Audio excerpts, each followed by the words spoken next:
Hello दोस्तों, नमस्कार। स्वागत है आप सभी का अध्ययन वाटिका में।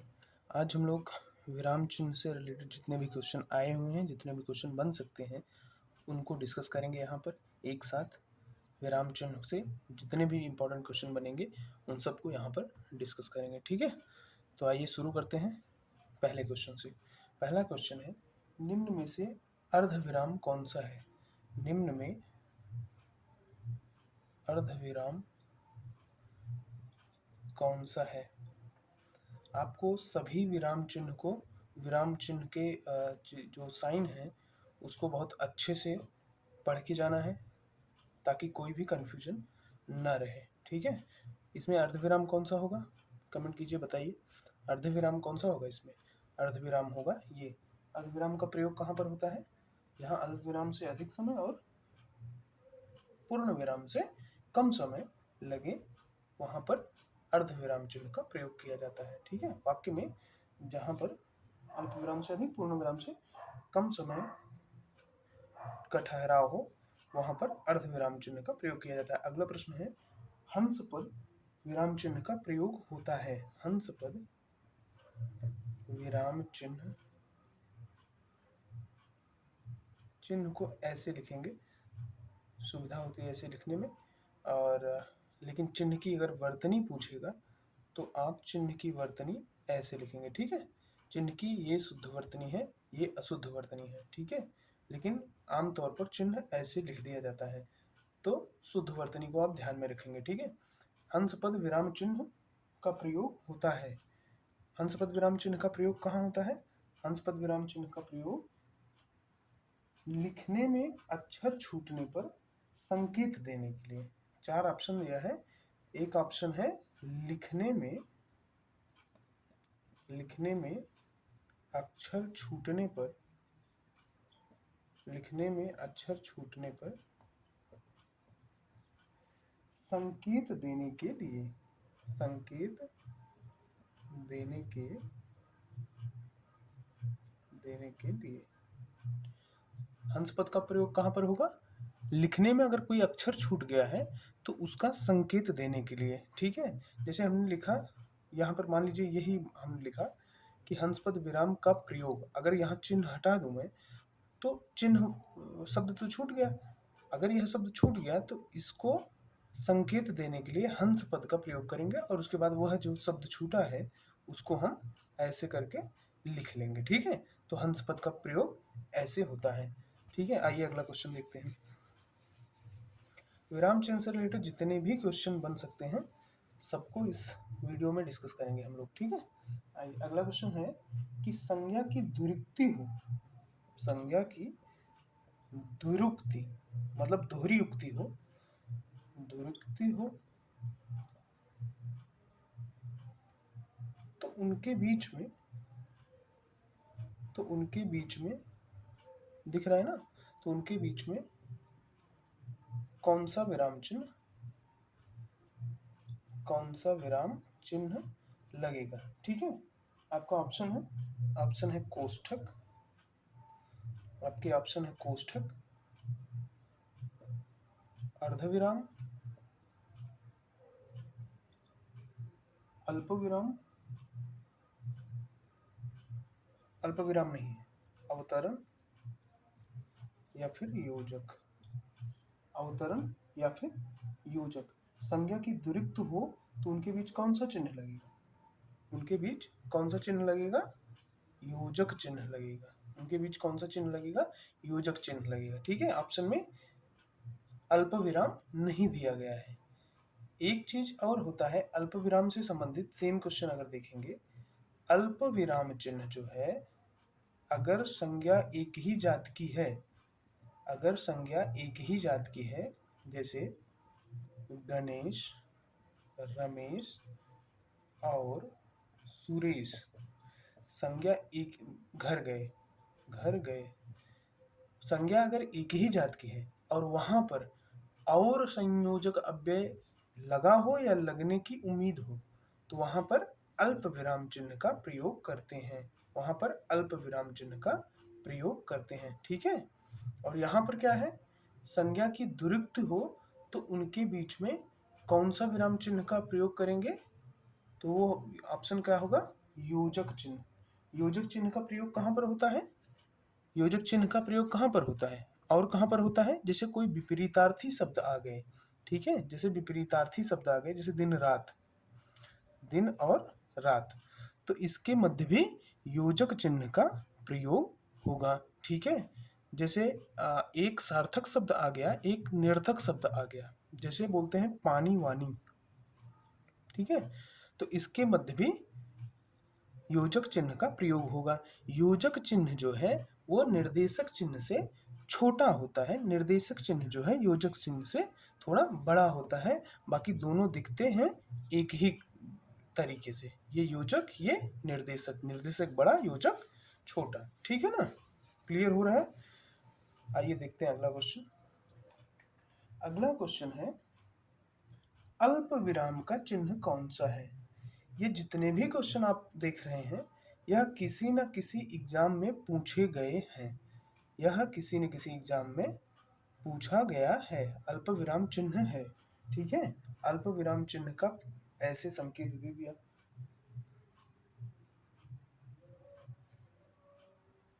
बताइए इनमें से अल्प विराम का संकेत कौन सा है, अल्प विराम चिन्ह कौन सा है?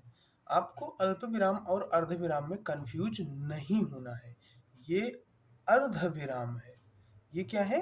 अर्ध विराम है, ठीक है, और ये जो है वो अल्प विराम है, अल्प विराम है, ठीक है, इसको ध्यान देना है, इसमें कंफ्यूज होने की बिल्कुल भी जरूरत नहीं है। अल्प विराम ऐसे होता है और अगर इसी के ऊपर बिंदी लिख जाए तो ये अर्ध विराम हो जाता है, ठीक है ना। ठीक है, अगला प्रश्न देखते हैं। सामासिक पदों, सामासिक पदों या फिर पुनरुक्त, पुनरुक्त या युग्म शब्दों के मध्य, युग्म शब्दों के मध्य कौन सा विराम चिन्ह प्रयुक्त होता है? कौन सा विराम चिन्ह प्रयुक्त होता है? तो कौन सा विराम चिन्ह प्रयुक्त होगा यहाँ पे? ऑप्शन ले लीजिए, ये लोअर 2019 का क्वेश्चन है। ऑप्शन है आपका योजक, योजक चिन्ह, उद्धरण चिन्ह, अल्प विराम और अर्ध विराम, अल्प विराम और अर्ध विराम। सामासिक पदों या पुनरुक्त शब्दों या युग्म शब्दों के मध्य कौन सा विराम चिन्ह का प्रयोग किया जाता है? तो आप जानते हैं योजक चिन्ह का प्रयोग किया जाता है। योजक चिन्ह को, ये योजक चिन्ह को सामासिक चिन्ह भी बोलते हैं, योजक चिन्ह को सामासिक चिन्ह भी बोलते हैं, ठीक है। अभी आपको मैंने बताया कि जैसे पानी वानी, ठीक है, युग्म शब्द हो गए, जैसे धरती आकाश, ठीक है, जैसे मद मोह, जैसे मद मोह नहीं लोभ मोह होता है, जैसे लोभ मोह, ठीक है। समानार्थी हो या सामासिक शब्द हो या फिर विपरीतार्थी शब्द हो या दुरुक्त हो, पुनरुक्त शब्द हो, युग्म शब्द हो, सबके मध्य में योजक चिन्ह का प्रयोग किया जाता है, ठीक है, तो इसको भूलना नहीं है। आइए अगला क्वेश्चन देखते हैं। विराम चिन्ह को, विराम चिन्ह टॉपिक को बहुत अच्छे से मैंने कवर किया है एक वीडियो में, जरूर उसको देखिएगा, वहां पे कहाँ किस विराम चिन्ह का प्रयोग होता है सब कुछ मैंने डिटेल में बताया है, उसको जरूर एक बार देखिएगा आप लोग, ठीक है ना। आइए अगला अगला क्वेश्चन देखते हैं। कह रहा है कि ये किस विराम चिन्ह का द्योतक है? किस विराम चिन्ह का द्योतक है, ठीक है। ऑप्शन ले लीजिए, आपके ऑप्शन है उद्धरण, उद्धरण चिन्ह, लाघव चिन्ह, उद्धरण चिन्ह, लाघव चिन्ह, कोष्ठक चिन्ह, उद्धरण चिन्ह, लाघव चिन्ह, कोष्ठक चिन्ह, या फिर एक ऑप्शन है जी प्रश्न सूचक। तो सही उत्तर क्या हो जाएगा आपका? देखने में ही दिख रहा है, ये कोष्ठक है। ठीक है, कोष्ठक चिन्ह 3 प्रकार का होता है, छोटा, मझला और बड़ा कोष्ठक। कोष्ठक चिन्ह का प्रयोग कहाँ पर होता है? कोष्ठक चिन्ह का प्रयोग होता है किसी शब्द या पद की अगर मतलब उसको अधिक क्या बोलेंगे, कोष्ठक चिन्ह का प्रयोग कहाँ पर होता है? कोष्ठक चिन्ह का प्रयोग किसी भी शब्द को और अच्छे से क्लेरिफाई करना है तो वहां पर कोष्ठक चिन्ह का प्रयोग होगा। जैसे जैसे आप लोगों के यहाँ अगर निमंत्रण वगैरह आता हो, तो जैसे मान लीजिए आपका नाम है पवन, ठीक है, और घर का नाम है पप्पू, तो उसको इस नाम को कोष्ठक में लिख देते हैं इस नाम को और अधिक क्लियरिटी देने के लिए। ठीक है, इसको और क्लैरिफाई करने के लिए कोष्ठक में लिख देते हैं। तो कोष्ठक चिन्ह का प्रयोग भी इसीलिए होता है। ठीक है, किसी शब्द या पद को और क्लियरिटी देने के लिए। ठीक है, अगला प्रश्न देखिए। अगला प्रश्न है दो विपरीत, अभी मैंने बताया ना, ये प्रश्न पूछा गया है गणना पर्यवेक्षक 2019 के पेपर में। दो विपरीत शब्दों के बीच कौन सा विराम चिन्ह प्रयुक्त होगा? तो कौन सा विराम चिन्ह प्रयुक्त होगा? यहाँ पर योजक चिन्ह प्रयुक्त होगा। कौन सा विराम चिन्ह? योजक चिन्ह। योजक चिन्ह का संकेत क्या है? इस प्रकार है, योजक चिन्ह निर्देशक चिन्ह से छोटे होते हैं। ठीक है, आइए अगला क्वेश्चन देखते हैं। अगला क्वेश्चन है वाक्य को समाप्त करने के लिए, वाक्य को समाप्त करने के लिए किस विराम चिन्ह का प्रयोग करते हैं? किस विराम चिन्ह का प्रयोग करते हैं? आपके ऑप्शन है अल्प विराम, आपके ऑप्शन है, अब मैं सांकेतिक रूप में विराम चिन्ह को लिखूंगा। ठीक है, आपके ऑप्शन है अल्प विराम, अर्ध विराम, पूर्ण विराम, उप विराम। इससे क्या होगा कि आपको यह संकेत भी क्लियर होते चलेंगे कि कौन सा किस विराम चिन्ह का संकेत होता है। ठीक है ना, तो इसमें से बताइए वाक्य को समाप्त करने के लिए किस विराम चिन्ह का प्रयोग करते हैं? तो पूर्ण विराम चिन्ह का प्रयोग करते हैं। कोई भी वाक्य अगर वाक्य के तार टूट जाते हैं, वहां पर भावों की समाप्ति हो जाती है या फिर उसे समाप्त करना है उस वाक्य को, तो पूर्ण विराम चिन्ह लगाकर उसे समाप्त करते हैं। ठीक है ना, अगला क्वेश्चन देखिए। अगला क्वेश्चन है कि अनुस्वार चिन्ह है, अनुस्वार का चिन्ह है। ठीक है, ये क्वेश्चन पूछा गया था यूपीपीसीएल 2018 में। ठीक है, ऑप्शन दिया था स्वर के ऊपर, स्वर के ऊपर एक बिंदी, दूसरा ऑप्शन दिया था स्वर के पहले दो बिंदी, स्वर के पहले दो बिंदी, तीसरा ऑप्शन था स्वर के आगे दो बिंदी, और चौथा ऑप्शन था स्वर के ऊपर चंद्र बिंदी।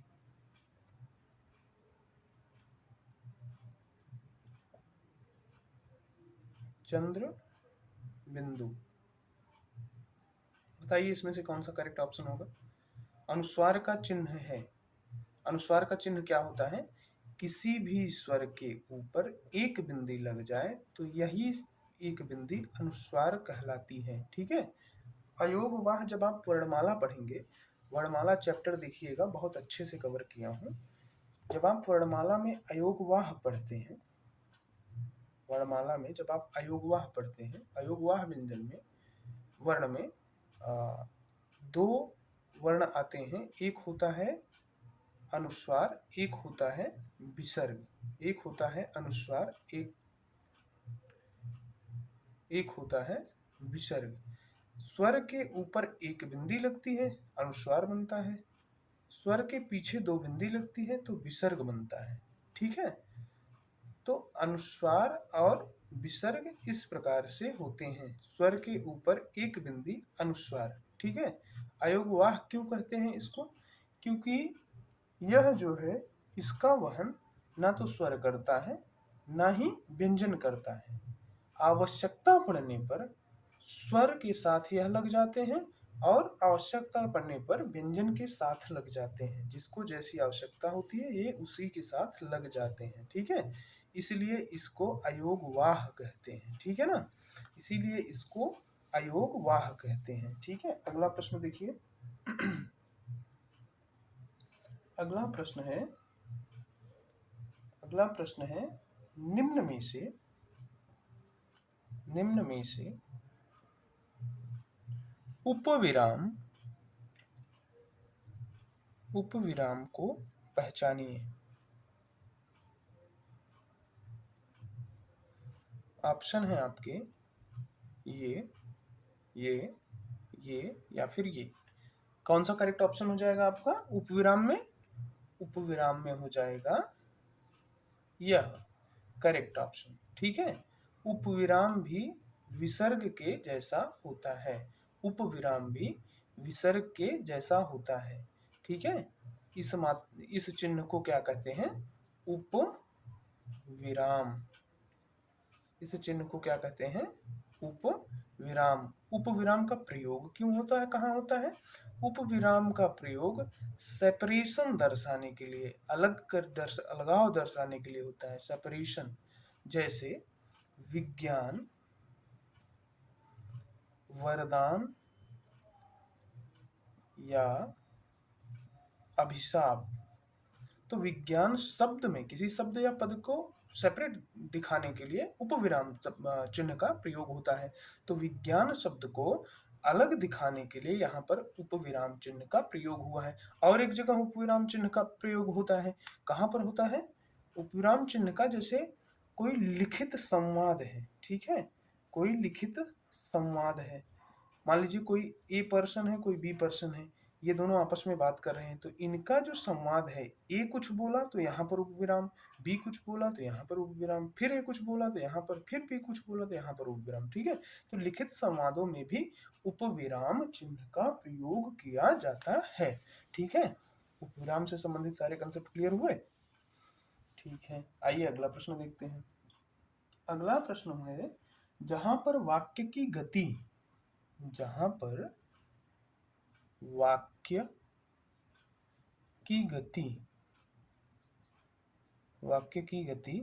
अंतिम रूप ले ले।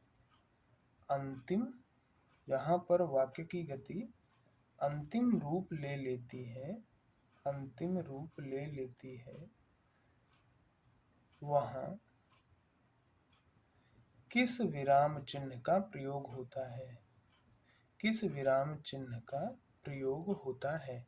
ठीक है, आपके ऑप्शन है उपविराम, पूर्ण विराम, अल्प विराम, अर्ध विराम। ठीक है, करेक्ट आंसर क्या हो जाएगा? कमेंट कीजिए।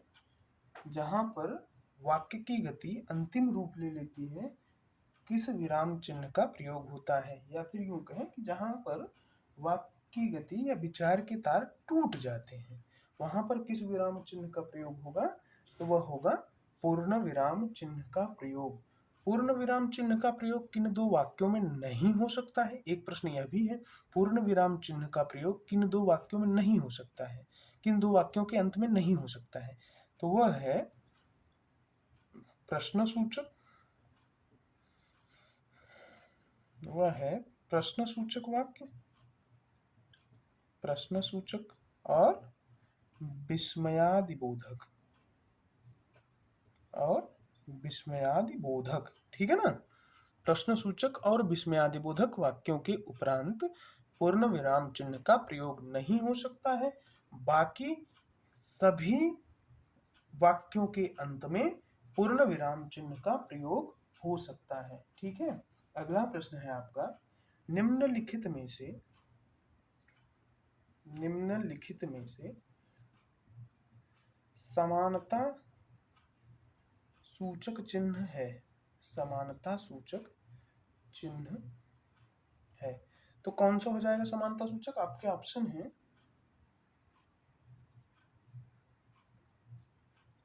समानता सूचक चिन्ह है, इक्वल का साइन क्या होता है? ये। ठीक है, यह भी क्वेश्चन पूछा गया था इसी बार के यूपीएसआई 2021 में, पिछले यूपीएसआई 2021 में। ठीक है, अगला प्रश्न देखते हैं। अगला प्रश्न है, निम्न में निर्देशक चिन्ह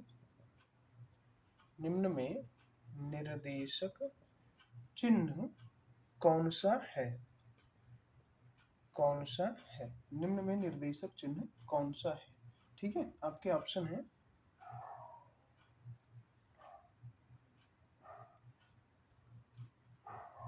निर्देशक चिन्ह कौन सा है? निर्देशक चिन्ह का प्रयोग कहां पर होता है? निर्देश देने पे, कोई निर्देश देने में, जैसे कोई किसी को कुछ कहा या निर्देश दिया तो वहां पर निर्देशक चिन्ह का प्रयोग होगा। इंग्लिश में इसको क्या बोलते हैं? डैश। ठीक है ना, इंग्लिश में इसको क्या बोलते हैं? डैश। तो निर्देशक चिन्ह कौन सा है? ए वाला ऑप्शन आपका करेक्ट आंसर हो जाएगा। ठीक है, अगला प्रश्न देखिए। अगला प्रश्न है, कामता प्रसाद पंडित कामता प्रसाद गुरु के अनुसार विराम चिन्हों को किस भाषा से लिया गया है? विराम चिन्हों को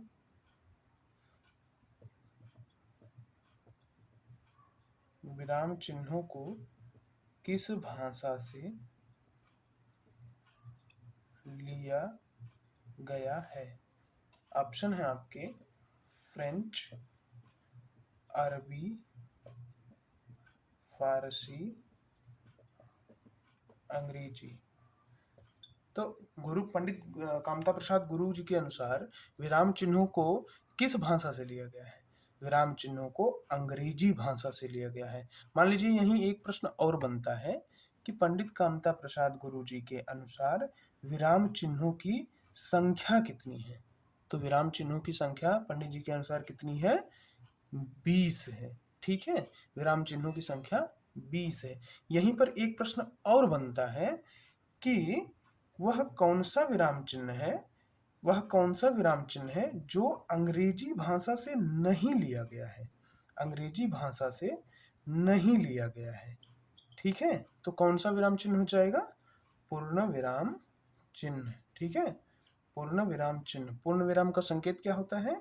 खड़ी पाई। ठीक है, खड़ी पाई ये पूर्ण विराम का संकेत होता है। ठीक है ना, 3 क्वेश्चन यही हो गए आपके। ठीक है, आइए आगे देखते हैं अगला प्रश्न। विराम चिन्ह से जितने प्रश्न बन सकते हैं, जितने प्रीवियस ईयर में आए हैं, सब इस वीडियो में कवर करेंगे हम लोग। ठीक है ना, अगला प्रश्न है, हर्ष, शोक, आश्चर्य, जैसे भावों को दिख रहा है? नहीं दिख रहा है? दिख रहा है। जैसे भावों को व्यक्त करने के लिए कौन सा विराम चिन्ह का प्रयोग होगा? ठीक है, आपका ऑप्शन है, ऑप्शन में मैं आपको जो है विराम चिन्हों को प्रदर्शित कर रहा हूं। ठीक है, ये या फिर ये। कौन सा विराम चिन्ह हर्ष, सुख और आश्चर्य जैसे भावों को? ये जो मन के विकार हैं, इन मनोविकारों को प्रदर्शित करने के लिए शब्द या वाक्य के अंत में किस विराम चिन्ह का प्रयोग किया जाता है? प्रश्न है, तो इसका उत्तर हो जाएगा विस्मयादिबोधक चिन्ह। इसका उत्तर हो जाएगा विस्मयादि बोधक चिन्ह। ठीक है ना। हंस पद किस विराम का एक और नाम है? प्रश्न है अगला, हंस पद किस विराम का एक और नाम है? आपके ऑप्शन है लोप विराम, लोप विराम, पूर्ण विराम, पूर्ण विराम, अल्प विराम या त्रुटि विराम, या त्रुटि विराम। हंस पद किस विराम का एक और नाम है? तो आपके ऑप्शन है लोप विराम, पूर्ण विराम, अल्प विराम, त्रुटि विराम। तो कौन सा करेक्ट ऑप्शन हो जाएगा? त्रुटि विराम। हंस पद का चिन्ह संकेत क्या होता है? ये होता है। ठीक है। हंस पद का प्रयोग मैंने आपको बताया, जब वाक्य को लिखते समय कोई शब्द अगर गलती से छूट जाता है तो उस शब्द को जहां छूटा है वहां पर त्रुटि बोधक चिन्ह या फिर त्रुटि विराम या फिर हंस पद को का यूज करके उस शब्द को लिख देते हैं। ठीक है ना। लोप विराम क्या होता है? लोप विराम होता है जब कोई वाक्य या अनुच्छेद लिखते हुए कुछ पद छोड़कर लिखना हो तो उसे वहां पर लोप विराम चिन्ह का प्रयोग किया जाता है। डॉट डॉट डॉट डॉट कर देते हैं। पूर्ण विराम आपको पता ही है, जब वाक्य को समाप्त करना हो, जब विचारों का तार टूट जाए तो वहां पर पूर्ण विराम का प्रयोग करते हैं। अल्प विराम, अल्प विराम का प्रयोग करते हैं जब वाक्य में किसी जगह पर अल्प समय के लिए रुकना पड़े, विश्राम लेना पड़े, ठहराव लेना पड़े, तो वहां पर अल्प विराम चिन्ह का प्रयोग करते हैं। ठीक है। अगला प्रश्न देखते हैं। अगला प्रश्न है, किसी कठिन शब्द को, किसी कठिन शब्द को स्पष्ट करने के लिए, किसी कठिन शब्द को स्पष्ट करने के लिए किस विराम चिन्ह का प्रयोग होता है? किसी कठिन शब्द को स्पष्ट करने के लिए किस विराम चिन्ह का प्रयोग होता है? ठीक है। तो किस विराम चिन्ह का प्रयोग होता है? यहाँ पर आपके ऑप्शन है निदेशक चिन्ह, निदेशक चिन्ह, उपविराम, निदेशक चिन्ह, उपविराम, कोष्ठक, कोष्ठक या फिर विवरण चिन्ह, या फिर कोष्ठक या फिर विवरण, विवरण, विवरण, विवरण, क्या मिस्टेक है, विवरण चिन्ह। ठीक है। कोष्ठक या फिर विवरण चिन्ह। तो बताइए आप कि किसी कठिन शब्द को स्पष्ट करने के लिए किस विराम चिन्ह का प्रयोग किया जाता है? कोष्ठक चिन्ह का प्रयोग किया जाता है। किस चिन्ह का प्रयोग किया जाता है? कोष्ठक चिन्ह का प्रयोग किया जाता है। ठीक है। कोष्ठक चिन्ह का प्रकार कितना होता है, कितने प्रकार के होते हैं? तो मैंने बताया छोटा, मझोला और बड़ा कोष्ठक 3 प्रकार के होते हैं। कैसे? इसका उदाहरण देख लीजिए कि किसी कठिन शब्द को जैसे जैसे लता मंगेशकर स्वर कोकिला भारत कोकिला है। ठीक है। स्वर कोकिला है। या फिर कहा जाए कि या फिर कहा जाए कि महर्षि पाणिनि पाणिनि प्रसिद्ध वैयाकरणविद हैं। वैयाकरणविद मतलब होता है व्याकरण, वैयाकरणविद मतलब होगा वैयाकरण विद मतलब होगा, अगर यह कठिन शब्द है इसको सरल करके कोष्ठक में लिख दिया जाए आसान भाषा में तो यह हो जाएगा कोष्ठक चिन्ह का प्रयोग, उचित प्रयोग। ठीक है। यह कोष्ठक चिन्ह का उचित प्रयोग हो जाएगा। तो कोष्ठक चिन्ह का प्रयोग कहाँ पर होता है? कोई कठिन शब्द हो उसको अधिक स्पष्ट करने के लिए, या फिर कोई शब्द हो उसको स्पष्ट करने के लिए कोष्ठक चिन्ह का प्रयोग किया जाता है। किसी शब्द या पद को अधिक स्पष्टीकरण के लिए कोष्ठक चिन्ह का प्रयोग किया जाता है। ठीक है ना। अगला प्रश्न देखिए। अगला प्रश्न है प्रश्नवाचक प्रश्नवाचक अगला प्रश्न है प्रश्नवाचक और विस्मयादि बोधक प्रश्नवाचक और विस्मयादि बोधक वाक्यों को छोड़कर, आपको ये प्रश्न मैंने बताया, वाक्यों को छोड़कर बाकी सभी वाक्यों के अंत में क्या प्रयुक्त होता है? बाकी सभी वाक्यों के अंत में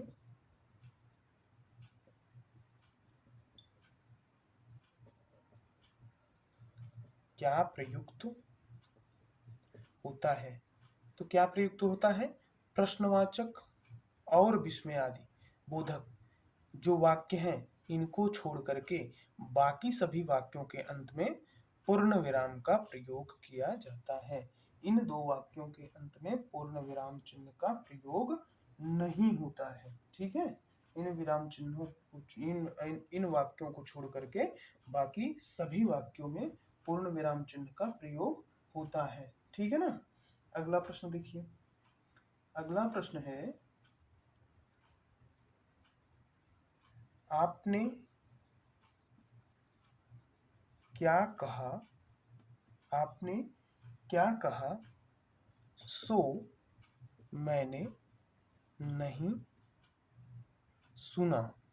आपने क्या कहा सो मैंने नहीं सुना। वाक्य में वाक्य में अपेक्षित है। वाक्य में अपेक्षित है। अगर आपको विराम चिन्ह आता है तो इस प्रश्न का उत्तर आपसे अपेक्षित है। आप बताइए कि इस वाक्य में क्या अपेक्षित है। आपको ऑप्शन दे रहा हूं। ऑप्शन है एक प्रश्नवाचक चिन्ह, एक प्रश्नवाचक चिन्ह, एक प्रश्नवाचक चिन्ह, एक पूर्ण विराम। इसी में है एक प्रश्नवाचक, एक पूर्ण विराम, एक पूर्ण विराम। छोटा लिख रहा हूं क्योंकि आगे लिख देता तो नहीं दिखता। एक ऑप्शन है। ठीक है। अगला ऑप्शन आगे से लिखना शुरू करूंगा। एक प्रश्नवाचक और एक पूर्ण विराम। अगला ऑप्शन है एक अल्प विराम, एक अल्प विराम, एक अल्प विराम, एक पूर्ण विराम, एक पूर्ण विराम, एक अल्प विराम, एक पूर्ण विराम। अगला ऑप्शन है एक अल्प विराम, एक पूर्ण विराम। ठीक है। अगला ऑप्शन है एक पूर्ण विराम, एक पूर्ण विराम। ठीक है। लास्ट ऑप्शन है एक प्रश्नवाचक चिन्ह, एक प्रश्नवाचक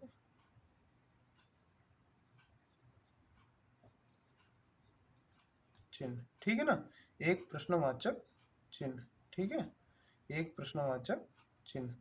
आपके क्या ऑप्शन हो गए? एक प्रश्नवाचक चिन्ह, एक पूर्ण विराम, एक अल्प विराम, एक पूर्ण विराम, या फिर एक पूर्ण विराम, या फिर एक प्रश्नवाचक चिन्ह। आपने क्या कहा सो मैंने नहीं सुना। ठीक है। यह आपका वाक्य है।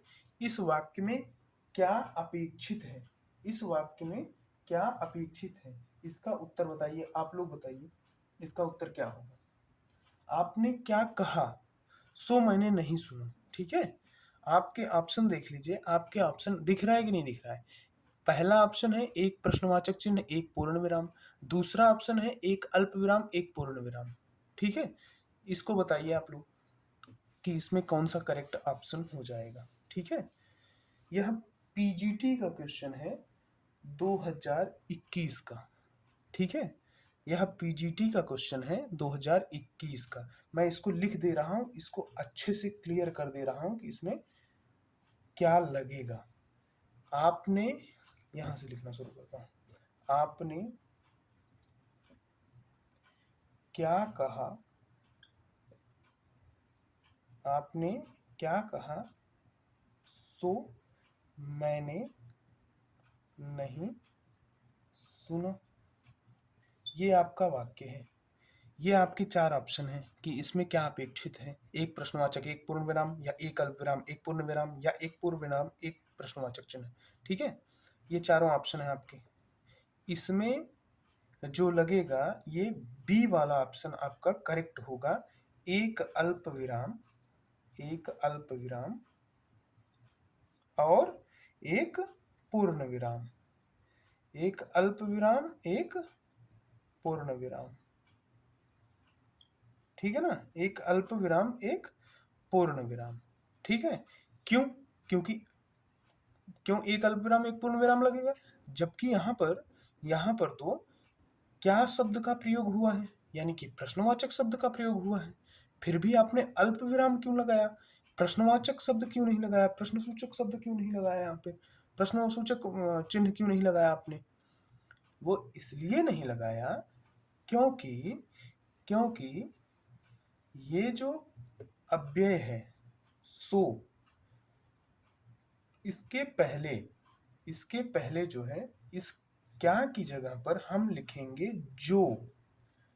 आपने जो कहा सो मैंने नहीं सुना। यह क्या प्रश्न का भाव नहीं दे रहा है। यह क्या शब्द प्रश्न का भाव नहीं दे रहा है, बल्कि यह क्या शब्द जो है जो का भाव दे रहा है कि आपने जो कहा सो मैंने नहीं सुना। ठीक है, इसलिए यहां पर आपने जो कहा सो मैंने नहीं सुना। ठीक है, आपने जो कहा सो मैंने नहीं सुना। यहाँ पर एक अल्प विराम लगेगा और एक पूर्ण विराम लगेगा। ठीक है, यह क्या शब्द जो है वह इंटेरोगेशन या फिर प्रश्न पूछने का भाव नहीं दे करके यह बताने की कोशिश कर रहा है कि आपने जो कहा सो मैंने नहीं सुना। ठीक है ना, इसीलिए यहाँ पर प्रश्नवाचक चिन्ह ना लग करके यहाँ पर अल्प विराम चिन्ह का प्रयोग किया गया है। ठीक है, क्वेश्चन क्लियर हुआ? ठीक है, आइए आगे देखते हैं नेक्स्ट क्वेश्चन।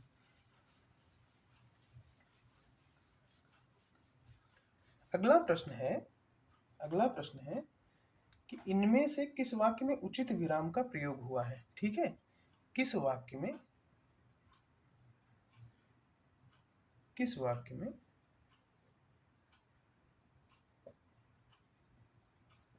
उचित विराम का प्रयोग हुआ है। ठीक है, आपके ऑप्शन है, ए है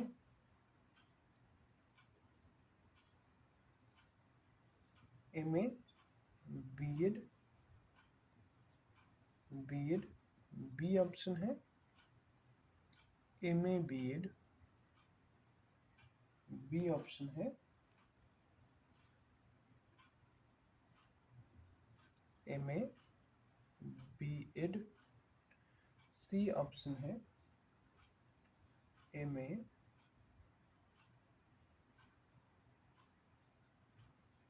बीएड, डी ऑप्शन है M A BEd. Correct option कौन सा हो जाएगा इसमें? यहाँ पर अल्प विराम लगा है, यहाँ पर अर्ध विराम लगा है। इन दोनों पर तो विराम चिन्ह नहीं लगा है। इन्हीं दोनों में से आपको चयन करना है कि कौन सा करेक्ट आंसर होगा। तो हम जानते हैं कि यदि हम या दो या दो से अधिक उपाधियों को लिख रहे हैं, दो या दो से अधिक उपाधियों को लिखते समय अर्धविराम चिन्ह का प्रयोग किया जाता है।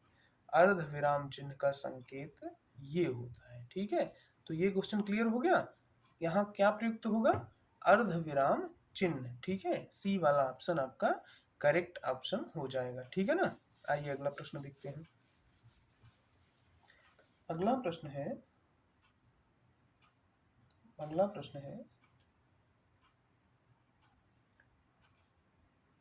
उपविराम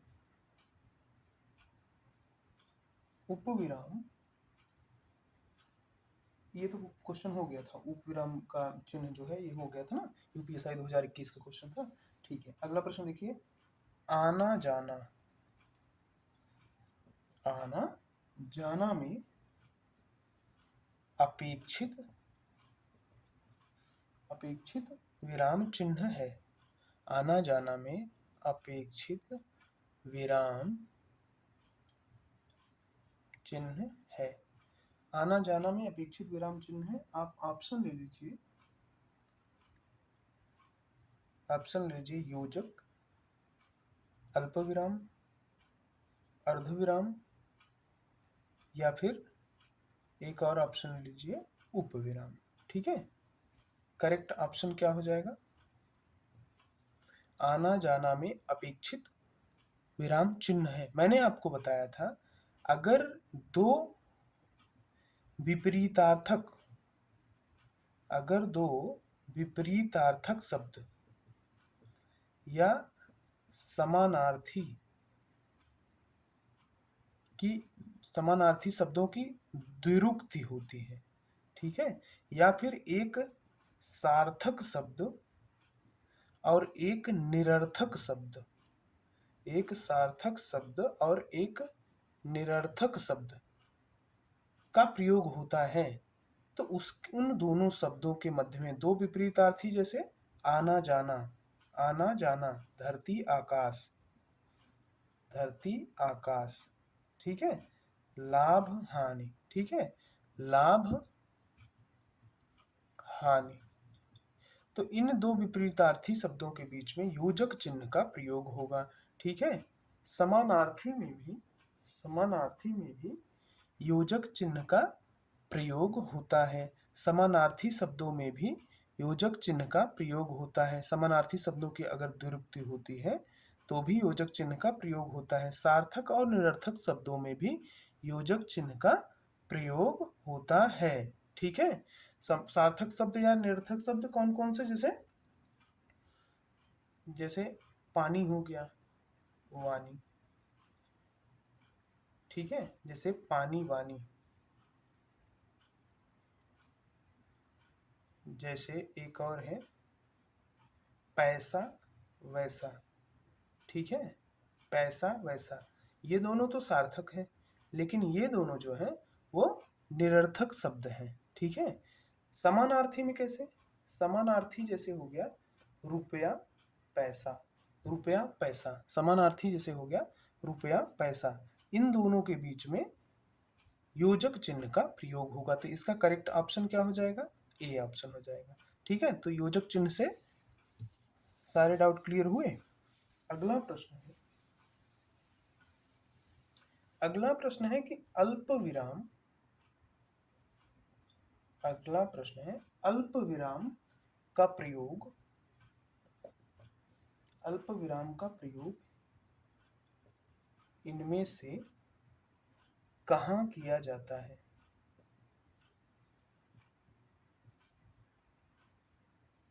अल्प विराम का प्रयोग इनमें से कहाँ किया जाता है? ठीक है, अल्प विराम का प्रयोग कहाँ किया जाता है? आपके ऑप्शन है वाक्य के अंत में, वाक्य के अंत में, ठीक है। सभी प्रश्न किसी न किसी एग्जाम में पूछे गए थे, जितना भी प्रश्न आपने अभी तक किया है, वाक्य के अंत में या कहीं भी, बी वाला ऑप्शन है कहीं भी, सी ऑप्शन है वाक्य के शुरू में, वाक्य के शुरू में, डी ऑप्शन है कि वाक्य के मध्य में जहां बहुत कम ठहराव हो, वाक्य के मध्य में जहां बहुत कम ठहराव हो। ठीक है, वाक्य के मध्य में जहां बहुत कम ठहराव हो। तो इस ऑप्शन का, इस क्वेश्चन का डी ऑप्शन सही है, और इस क्वेश्चन का उदाहरण भी डी ऑप्शन है। कैसे? ये पूरा का पूरा वाक्य है, वाक्य के मध्य में जहां बहुत कम ठहराव हो। ठीक है, इसको कैसे पढ़ेंगे? वाक्य के मध्य में जहां बहुत कम ठहराव हो। थोड़ा सा यहाँ पर ठहराव हुआ, तो यहाँ पर हमने किसका प्रयोग किया, अल्प विराम चिन्ह का प्रयोग किया। तो अल्प विराम का प्रयोग कहाँ होगा, वाक्य के मध्य में, जहां बहुत कम ठहराव हो। ठीक है, आइए सभी विराम चिन्हों का संकेत देख लेते हैं। ठीक है, सभी विराम चिन्हों का संकेत देख लेते हैं कि विराम चिन्ह लिखे कैसे जाते हैं। ठीक है, फटाफट देखते हैं और उसी के साथ फिर इस लेक्चर को खत्म करते हैं। ठीक है, अल्प विराम, पहला विराम चिन्ह है अल्प विराम। अल्प विराम का संकेत क्या होता है, ऐसे होता है। ठीक है ना, अल्प विराम का संकेत होता है ऐसे। ठीक है, अर्ध विराम, अर्ध विराम, कंफ्यूज नहीं होना है अल्प विराम अर्ध विराम में। पूछे अल्प विराम बता के आ जाओ अर्ध विराम, तो यहाँ पर गलती हो जाएगी। अर्ध विराम अल्प विराम का चिन्ह देख लीजिए, ऐसे होता है। अल्प विराम के ऊपर अगर बिंदी लगा दिए तो अर्ध विराम हो गया, और ऐसे ही रख दिए तो ये अल्प विराम हो जाएगा। ठीक है ना, इसमें कंफ्यूज बिल्कुल भी नहीं होना है। उपविराम, अल्प विराम, अर्ध विराम, उपविराम। उपविराम क्या हो जाएगा, उपविराम का चिन्ह क्या हो जाएगा, ये। ठीक है ना, उपविराम का चिन्ह हो जाएगा ये। ठीक है, अगला विराम चिन्ह पूर्ण विराम, पूर्ण विराम, खड़ी पाई। पूर्ण विराम का चिन्ह जो होता है वो खड़ी पाई होती है। ठीक है, प्रश्नवाचक पता ही है, प्रश्नवाचक, प्रश्नवाचक ऐसे होता है। ठीक है, विस्मयादि पता ही है आपको, विस्मयादि, विस्मयादि बोधक, विस्मयाद खड़ी पाई के नीचे एक बिंदी। ठीक है ना, विस्मयाद बोधक खड़ी पाई के नीचे एक बिंदी। निर्देशक, निर्देशक इंग्लिश में बोलते हैं डैश। निर्देशक क्या होता है, ऐसे एक पाई होती है। ठीक है, निर्देशक और योजक में बहुत कॉमन अंतर है। निर्देशक और योजक में बहुत कॉमन अंतर है कि निर्देशक की पाई बड़ी होती है, निर्देशक चिन्ह, जबकि योजक चिन्ह जो है वो छोटा होता है। ठीक है ना, इससे आपको कंफ्यूज नहीं होना है। ठीक है, निर्देशक की पाई लंबी होती है, योजक का छोटा होता है। ठीक है ना, अगला है, अगला है लाघव या संक्षेप सूचक, लाघव या संक्षेप सूचक, लाघव या संक्षेप सूचक। लाघव या संक्षेप सूचक को जीरो के माध्यम से प्रदर्शित करते हैं। ठीक है ना, जीरो के माध्यम से। इसका प्रयोग कहाँ पर होता है, इसका प्रयोग होता है जैसे बड़े बड़े शब्दों को छोटे लिखने में, जैसे विश्वविद्यालय, वीवी हो गया विश्वविद्यालय। जैसे पंडित लिखते हैं आप लोग, जीरो लगा देते हैं, तो संक्षेप सूचक इसीलिए कहा गया। ठीक है, ये हो गया विराम चिन्ह के संकेत। कुछ और विराम चिन्ह है उनको भी देख लेते हैं। जैसे हो गया विवरण चिन्ह, विवरण चिन्ह। ठीक है, विवरण चिन्ह, विवरण चिन्ह का संकेत क्या होता है, डबल डॉट यानी विसर्ग के जैसा, उसके सामने एक पाई, योजक के जैसे एक पाई। ठीक है, विवरण का प्रयोग कहाँ पर होता है, किसी चीज का विवरण देने के लिए। जैसे अगर मैं कह दूं कि संज्ञा के 5 भेद हैं, संज्ञा के 5 भेद हैं। ठीक है, तो आगे अगर मैं संज्ञा के 5 भेदों का विवरण देने लगूंगा तो यहाँ पर विवरण चिन्ह का प्रयोग कर दूंगा। ठीक है ना, विवरण चिन्ह का यहाँ पर प्रयोग कर दूंगा। ठीक है, अगला कौन सा चिन्ह है, अगला कौन सा चिन्ह है, अगला है उद्धरण या अवतरण चिन्ह, उद्धरण या अवतरण चिन्ह, अवतरण या उद्धरण। इसको इंग्लिश में बोलते हैं इन्वर्टेड, इन्वर्टेड कॉमा। ठीक है, ये 2 प्रकार का होता है, एकहरा उद्धरण, एकहरा उद्धरण,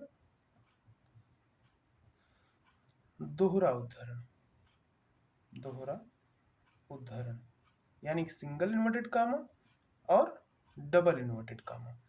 अवतरण चिन्ह बोलते हैं या फिर उद्धरण चिन्ह बोलते हैं, सिंगल इन्वर्टेड कामा या double inverted comma. Single inverted comma कैसे होता है, ऐसे होता है। ठीक है, सिंगल इन्वर्टेड कामा ऐसे होता है, इसी को डबल कर दो, ये ऐसे डबल इन्वर्टेड कामा हो गया। दोहरा उद्धरण, एकहरा उद्धरण। ठीक है, उद्धरण को क्या बोलते हैं, अवतरण चिन्ह बोलते हैं। योजक चिन्ह को क्या बोलते हैं, सामासिक चिन्ह भी बोलते हैं। ठीक है, और हंस पद को क्या बोलते हैं, त्रुटि पूरक चिन्ह भी बोलते हैं। ठीक है, तो इसको भी ध्यान रखिएगा। अगला चिन्ह देख लीजिए, अगला है तुल्यता सूचक, तुल्यता सूचक चिन्ह। तुल्यता सूचक यही हो गया, तुल्यता सूचक को इक्वल का चिन्ह, मतलब बराबर का, ठीक है। तुल्यता सूचक चिन्ह, इसका प्रतीक क्या हो जाएगा, ये हो जाएगा, ठीक है ना। अगला है समाप्ति सूचक चिन्ह। जब हम लोग कोई पैराग्राफ वगैरह लिखते हैं, उसको समाप्ति करते हैं या फिर कुछ भी लिखते हैं, तो समाप्ति सूचक के रूप में 0 के बगल में 2 योजक या निर्देशक जैसे चिन्ह लगा देते हैं, ठीक है। तो ये जो होता है वो समाप्ति सूचक को इंडिकेट करता है, समाप्ति सूचक को इंडिकेट करता है। एक होता है पाद बिंदु, पाद बिंदु, एक होता है पाद बिंदु, ठीक है। पाद बिंदु का संकेत कैसा है, पाई के ऊपर डबल डॉट, पाई के ऊपर डबल डॉट। दीर्घ उच्चारण चिन्ह, दीर्घ उच्चारण चिन्ह, एक है दीर्घ उच्चारण चिन्ह। दीर्घ उच्चारण चिन्ह जो है, इसका संकेत कैसे होता है, दीर्घ उच्चारण चिन्ह का ऐसे, ऐसे यस के जैसा या 5 के जैसा होता है, ठीक है ना, ऐसे, ठीक है, ऐसे। इसको दीर्घ उच्चारण चिन्ह का संकेत जो है, दीर्घ उच्चारण चिन्ह का संकेत जो है, इसको जब मात्रा के तौर पर देखते हैं तो इसे द्विमात्रिक कहा जाता है, इसे द्विमात्रिक कहा जाता है, ठीक है ना। इसको क्या कहा जाता है, द्विमात्रिक कहा जाता है। और कौन सा चिन्ह, विराम चिन्ह बचा है, कोष्ठक, पता ही है आपको, कोष्ठक, कोष्ठक चिन्ह। कोष्ठक चिन्ह में छोटा, मझोला और बड़ा। कोष्ठक का प्रयोग पता ही है, किसी शब्द का और अधिक स्पष्टीकरण देने के लिए कोष्ठक चिन्ह का प्रयोग करते हैं, ठीक है। बाकी लगभग सभी विराम चिन्ह आपके हो गए हैं। विराम चिन्ह में निर्देशक चिन्ह से छोटा होता है योजक चिन्ह, ठीक है। हंस पद को त्रुटिपूरक और हंस पद दोनों बोलते हैं, ठीक है। योजक चिन्ह को सामासिक चिन्ह भी बोलते हैं, योजक चिन्ह को सामासिक चिन्ह भी बोलते हैं। और एक होता है लाघव चिन्ह, लाघव चिन्ह, लाघव को जो है संक्षेपी, लाघव को कौन सा चिन्ह बोलेंगे, और लाघव को कौन सा चिन्ह बोलेंगे, संक्षेप करता है जो लाघव, यानी कि संक्षेप सूचक, संक्षेप सूचक, ठीक है। लाघव को क्या बोलेंगे, संक्षेप सूचक बोलेंगे, ठीक है। उद्धरण को, उद्धरण चिन्ह जो है इसको क्या बोलते हैं, और उद्धरण यहाँ अलग से मैं लिख देता हूं, ठीक है। लाघव, लाघव को बोलेंगे संक्षेप सूचक, संक्षेप सूचक चिन्ह, ठीक है। उद्धरण को बोलते हैं अवतरण चिन्ह, उद्धरण को बोलते हैं अवतरण, उद्धरण को बोलते हैं अवतरण चिन्ह, ठीक है। और क्या, योजक को बोलते हैं, योजक को बोलते हैं सामासिक चिन्ह, योजक को बोलते हैं सामासिक चिन्ह। और है हंस पद, हंस पद, हंस पद को क्या बोलते हैं, त्रुटि पूरक चिन्ह, त्रुटि पूरक चिन्ह। हंस पद को क्या बोलते हैं, त्रुटि पूरक चिन्ह। और कोई चिन्ह है जिसका अलग नाम है, हंस पद को क्या बोलते हैं, त्रुटि पूरक चिन्ह, ठीक है ना। तो ये आपका हो गया विराम चिन्ह, विराम चिन्ह से संबंधित सभी के सभी क्वेश्चंस, विराम चिन्ह के संकेत, विराम चिन्ह प्रयुक्त कहाँ पर होते हैं। अगर आप इसको रिवाइज कर लेते हैं एक दो बार, तो मुझे नहीं लगता कि कोई भी क्वेश्चन आपका इससे बाहर आएगा। जितने भी क्वेश्चन आए हुए थे विगत परीक्षाओं में, सबको मैंने आपके सामने करवाया। बहुत बहुत धन्यवाद, आपका सपोर्ट ऐसे ही बना रहे। चैनल को जरूर सब्सक्राइब कीजिए, और अगर वीडियो पसंद आए तो इसको शेयर भी कीजिए अपने दोस्तों के साथ। Thank you so much.